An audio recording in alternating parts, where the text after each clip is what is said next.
আসসালামু আলাইকুম। ইতিমধ্যে আপনারা জানেন যে বাংলাদেশে নানান জায়গায় যে গুপ্ত হত্যা, সাংবাদিক হত্যা, এই যে নানান ঘটনা, আমরা গতকালকেই আনুষ্ঠানিকভাবে সরকারকে জানিয়েছিলাম যে আপনারা যে নির্বাচনের একটা শিডিউল ঘোষণা করেছেন, আমরা এই নির্বাচনের শিডিউলকে আপাত দৃষ্টিতে আমরা স্বাগত জানিয়েছি।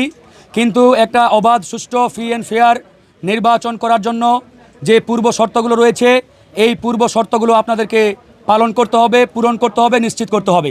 এই পূর্ব শর্তগুলো নিশ্চিত ছাড়া একটি অবাধ, ফ্রি অ্যান্ড ফেয়ার ইলেকশন কোনোভাবেই বাংলাদেশে অনুষ্ঠিত হতে পারে না। কিন্তু এখন পর্যন্ত এই সরকারের কার্যক্রমে আমরা একটি অবাধ, সুষ্ঠু নির্বাচনের যে লক্ষণ, সেই লক্ষণ দেখতে পাচ্ছি না। গতকালকে গাজীপুরে প্রকাশ্যে একজন সাংবাদিককে হত্যা করা হয়েছে। সেই সাংবাদিকের অপরাধ কী ছিল? তিনি দুর্নীতি, চাঁদাবাজির বিরুদ্ধে সেখানে নিউজ করার জন্য তিনি ছবি তুলছিলেন বা ভিডিও করছিলেন। এখন এই চাঁদাবাজির ভিডিও করতে গিয়ে সাংবাদিক কিংবা কোনো রাজনৈতিক কর্মী, সাধারণ মানুষকে যদি হত্যাকাণ্ডের শিকার হতে হয়, তাহলে এরকম পরিবেশের মধ্য দিয়ে কোনোভাবে এই বাংলাদেশে অবাধ, সুষ্ঠু নির্বাচন সম্ভব নয়। তাই গণ অধিকার পরিষদ পরিষ্কারভাবে বলছে, আমরা নির্বাচন চাই। নির্বাচন প্রয়োজনে আমরা ডিসেম্বরে চাই, জানুয়ারিতে চাই, ফেব্রুয়ারিতে চাই, যখন ইচ্ছা সরকার নির্বাচন করুক, এগিয়ে নিয়ে আসুক। কিন্তু নির্বাচন করার জন্য যে এনভায়রনমেন্ট, যে পরিবেশ দরকার, সেটা নিশ্চিত ছাড়া আমরা কোনোভাবেই নির্বাচনের দিকে এগিয়ে যেতে পারি না। তাই প্রিয় বন্ধুগণ, এখানে যারা রয়েছেন, আমরা স্পষ্ট করে আওয়াজ তুলব, আগামীতে এই সরকারকে বাধ্য করতে হবে।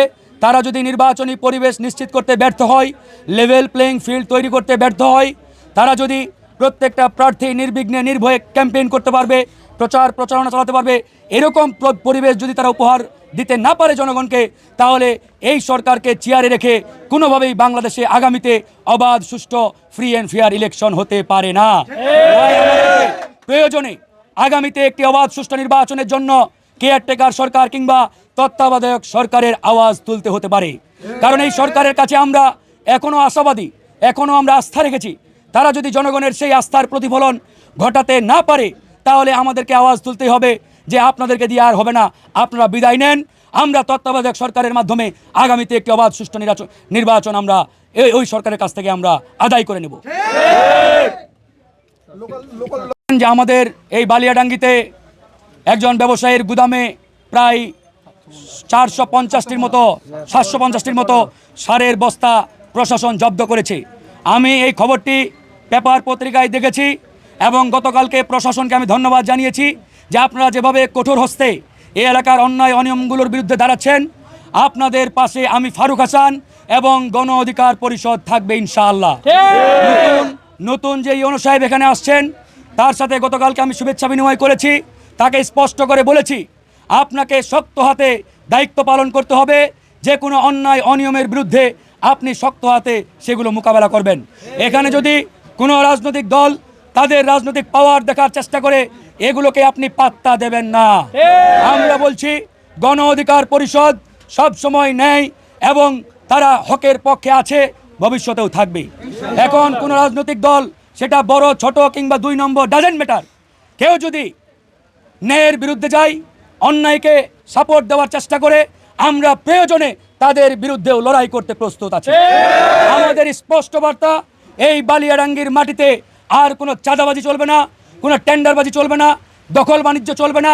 এবং কেউ যদি সরকারের কিংবা জনগণের অর্থ সম্পদ, জনগণের হক কুক্ষিগত করার চেষ্টা করে, তাদের বিরুদ্ধেও আমরা শক্ত অবস্থানে যাব ইনশাআল্লাহ। তাই প্রশাসনকেও বলেছি, পুলিশকেও বলেছি, তারা ইতিমধ্যে শক্ত অবস্থানে তারা রয়েছে এবং কার্যকর উদ্যোগ নিচ্ছে। বালিয়াডাঙ্গির বাসীর প্রতি আমার আহ্বান, আপনারা কোনো দলের চাপে কিংবা তাপে নতি স্বীকার করবেন না। এই বালিয়াডাঙ্গি কোনো দলের না, এই বালিয়াডাঙ্গি আমাদের সবার। এই বালিয়াডাঙ্গি এলাকার জনগণের। এখানে কোন দল আসলো, কোন দল গেল, এটা রাজনীতির বিষয়।